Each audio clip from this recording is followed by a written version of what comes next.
Hi everyone, Pastor Matt here with another weekly encouragement video.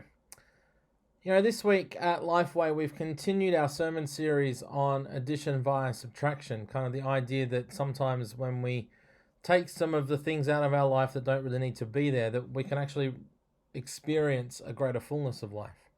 And this week we've been talking about the idea of prayer, particularly the idea of prayer as a conversation. I think as Christians, what we often get brought up thinking is that prayer is when we talk to God. And that certainly is part of it. But if prayer is going to be a conversation between us and God, then we need to create space to listen to what God is saying to us as well. And I think sometimes we often forget that our own prayers, the things that we say to God, we only come to Him and say in light of what God first has said to us. He said to us that He loves us, and He's shown us that love and commitment to us through the life, death, and resurrection of His Son Jesus.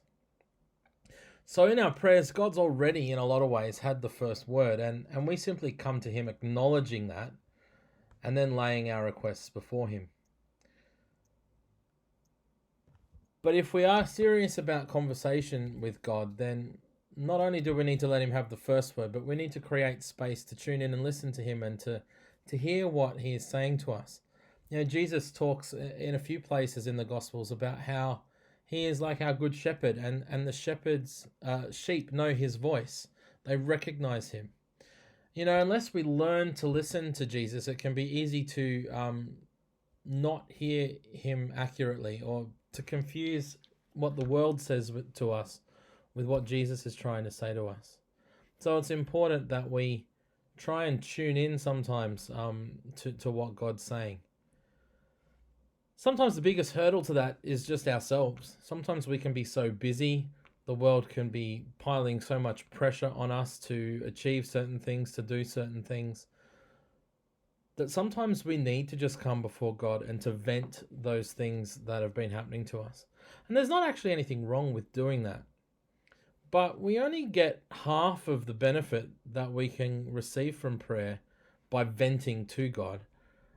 We also need to come with our hands open in readiness to receive from God, to hear from Him. So I guess that's my encouragement for us today, is that as we continue our lives of discipleship as followers of Jesus, to create space and time in our prayers to just sit in God's presence, to stop talking and to just listen, to take notice of what's happening in the world around us and to expect God to address our needs. Maybe you'll hear God as an audible voice. There are certainly lots of people in the Old Testament particularly who encountered God that way.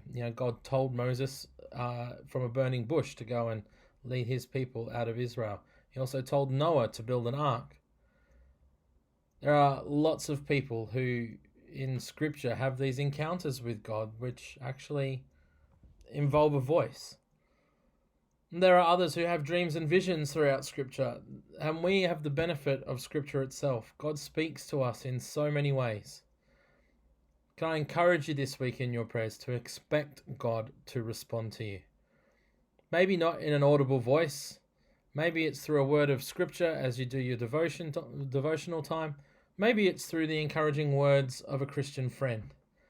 Maybe it is an audible voice or a vision or a picture that God gives you, something that's helpful for your situation. But when you come to God in prayer this week, come expecting that He will respond to you, and come prepared to listen to what He has to say, because He has words, the words of life, and He wants to speak them into your life this week. God bless you as you continue your walk of deliberate discipleship with Jesus, following Him and trying to learn more of what it means to be one of His disciples.